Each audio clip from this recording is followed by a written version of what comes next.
Thank you so much, Teresa, and thank you to the Press Club for hosting all of us.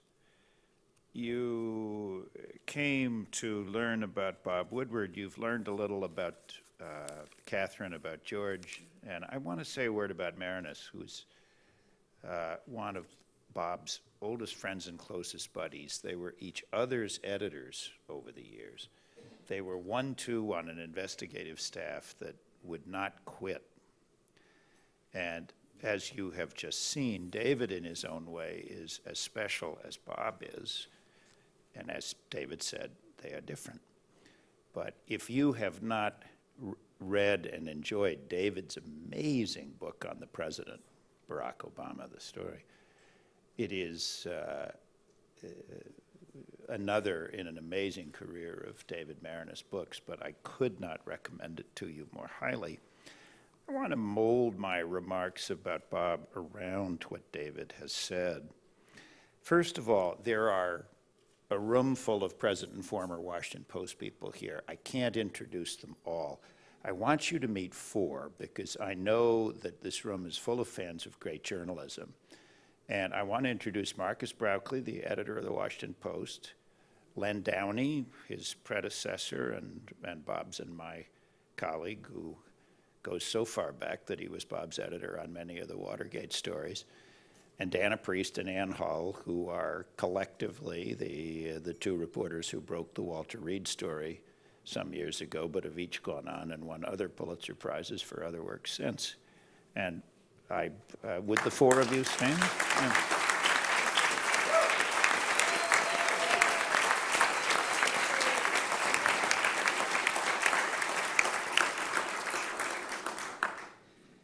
So Woodward has been at the Post 41 years, and by God, I've been there before he was. I came to the Post in 1971 as a reporter, and it's a source of considerable irritation to me that even though I've run off all the other reporters who came in 1971, I'm still not the best reporter who came to the Post in 1971, and I never will be. But if you want to know why the Washington Post is such a lucky place, listen to the words that Catherine and George and David spoke about Bob, and look in your program.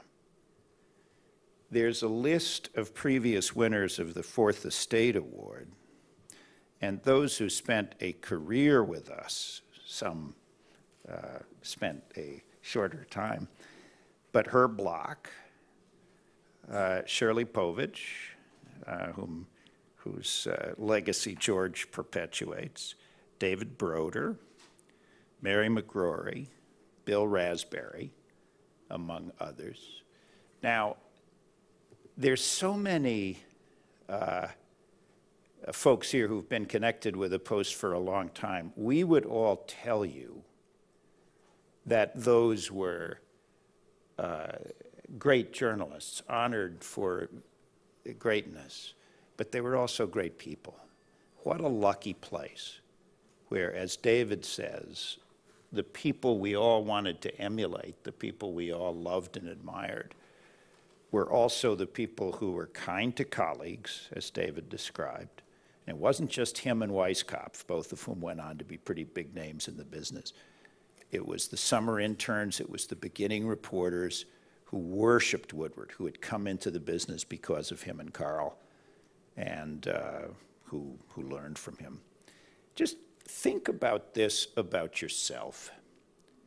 Suppose, as David said, when you're in your very early 30s, you've not only broken the Watergate story, you've not only done work that's led to the only resignation of a president in American history, you've not only won a Pulitzer Prize, you've not only written the #1 best-selling book in the United States, sold it to the movies, been played by Redford. What would you do with the rest of your life? Honestly, 99% of people would kick back. They would say, I'm going to enjoy myself more, whatever enjoyment constitutes. Bob went to work harder. He never, ever, ever let up. It was his work habits.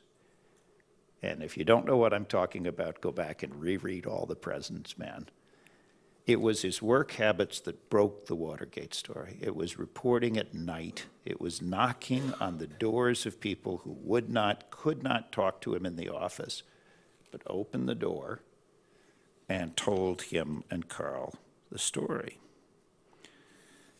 The great Edward Bennett Williams once said to me, "What nobody in Washington has, what everyone craves, is longevity." And Woodward, a newspaper reporter, achieved that. He has done legendary reporting all his life for the Post, but he's now also written and published his 17th book. 12 of his previous books have become #1 bestsellers. And I don't know that any writer, since they started keeping bestseller lists, has written that many #1 best-selling books. But the measure of a reporter's life is not how many prizes has he won, or how much money has he made, or how famous is he. The measure of a reporter's life is how much have we learned from him? What has he told us that we didn't know before? This room is full of great reporters. It's the National Press Club. I see out here Simeon Booker, another former winner of this award, who also passed through the Washington Post on the way to what Teresa called a legendary career, and that is so.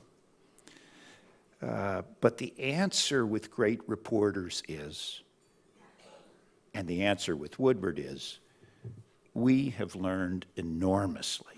Yes, at the time of Watergate, but over and over and over again since. The stunning details in the final days, the closest ever examination of the Supreme Court and the Brethren, the first look from inside at the Fed in his book about Greenspan, his book about war and why we go to war called The Commanders. But I would single out the 4 books that Bob wrote about Presidents Bush and Obama and the wars that we fought and continue to fight in Iraq and Afghanistan. Within a year of the time the first American soldiers deployed to Afghanistan, Bob had published a book with the National Security Council minutes, with the discussions that had taken place in that council. What did the Secretary of Defense want to do? What did the head of the CIA want to do? What did the president want to do? It is all there. It read one way in 2002, and it reads a very different way in 2012. And Bob didn't stop. He went back with a book immediately after President Bush chose to begin the war in Afghanistan, another 2-3 years later when that conflict was at its nadir, and another after the first year of the Obama administration. That book, Obama's Wars, has to be read in tandem with his new book, The Price of Politics, as the most complete portrait of the Obama administration anyone has yet published or will for a long time. How does the president run a meeting? Whose advice does he seek? How does he make up his mind? And Obama's Wars concludes with a 6-page, single-spaced, tight memorandum governing the United States and Afghanistan that President Obama wrote, but that no one had ever laid eyes on until Bob got a hold of it and published it. There is nothing in American history that compares to what Bob did in those 4 books. We've fought many wars from the Revolution to Vietnam, and in no case, and it would have been damn important in Vietnam, did we know what was on the minds of our leaders.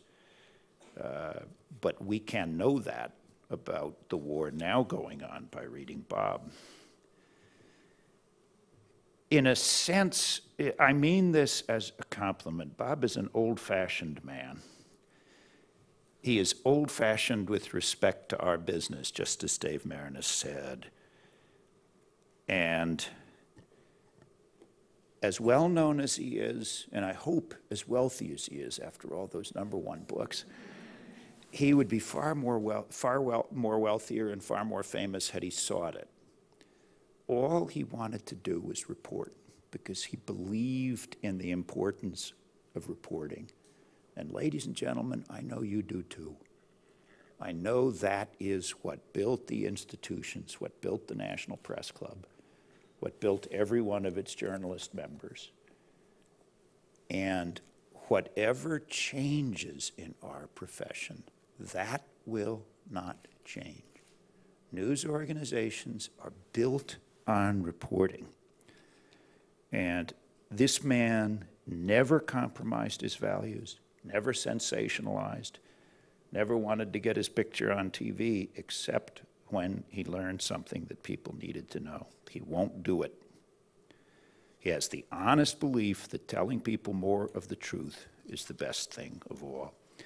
Thank goodness for Bob Woodward. Tonight, we honor someone who deserves it for what he's done and for the way he's lived his life.